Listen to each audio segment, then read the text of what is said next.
Giants fans and even Jets fans and people in New York, fans and media, will look at Eli Manning's career as nearly flawless. Of course, the last 5 years haven't been very pretty. The Giants lost a lot of games. Eli threw a lot of interceptions. But that will soon fade from memory. I don't even think it's really part of the equation right now anyway. Eli Manning walked New York better than any athlete has ever walked New York, aside from perhaps Derek Jeter.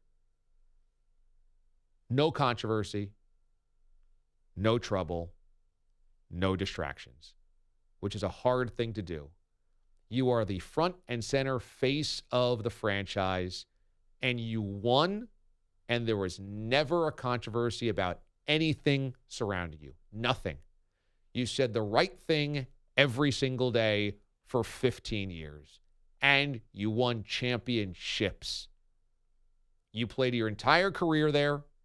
You were drafted a Giant, retired a Giant, won multiple championships, were known for your big game abilities, and never had a controversy.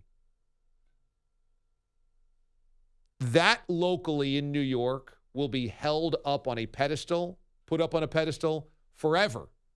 That is right now the football golden bar for New York. It's better than Joe Namath's one championship and maybe retiring from football because of connections to a gambling circuit around his restaurant. And did he ever get the most out of his career? Injuries to his knees.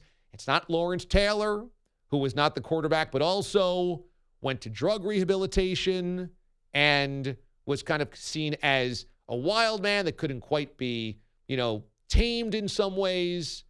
From a football standpoint, Michael Strahan was great. He was gregarious, but again, not the quarterback. There's a different line of expectation around the QB to avoid the distractions, be a leader, and rise to the occasion when it mattered most. And Eli did it in 2 different postseasons. He will forever be the gold standard in New York football until somebody knocks that off and does better than that. There will be almost nobody locally that takes many shots at Eli's resume and career and legacy.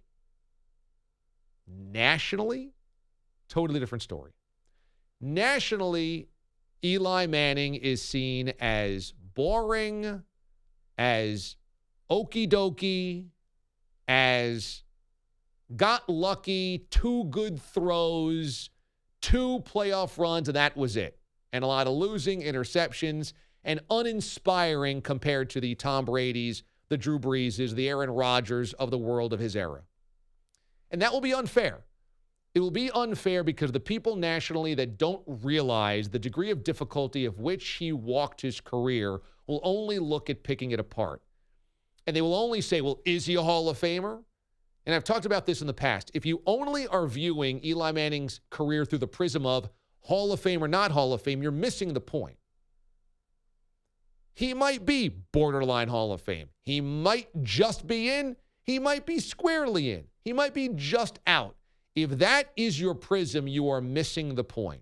Eli Manning had a career any football player or professional athlete would die for.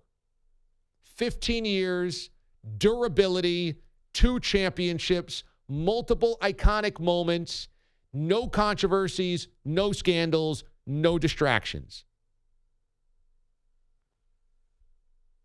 Nationally, there will be this, well, he wasn't this, he wasn't that. Look, his career is way more than 2 throws. If you're boiling this down to the Tyree catch and the Manningham catch, again, you're lost. That's not his career. He was about so much more than that. And those moments of those playoffs, going on the road to Lambeau in 2007, frigid Lambeau, winning on the road there.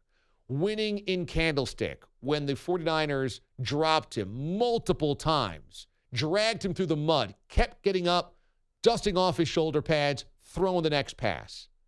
Going on the road to Dallas and beating a 13-3 team in the Cowboys in the division when they were the 1 seed. Beating a 15-1 Packers team in 2011, the defending Super Bowl champs. In a year Aaron Rodgers was the MVP, Eli outdueled him in his house in the divisional round. If you boil things down to 2 throws, and on both throws in both games, Super Bowl 42 and 46, he was the best quarterback on the field with Tom Brady.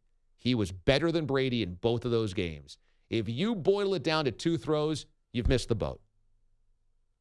Nationally, he'll be picked apart because he wasn't stuff. And in New York, he'll be remembered because he was everything he needed to be.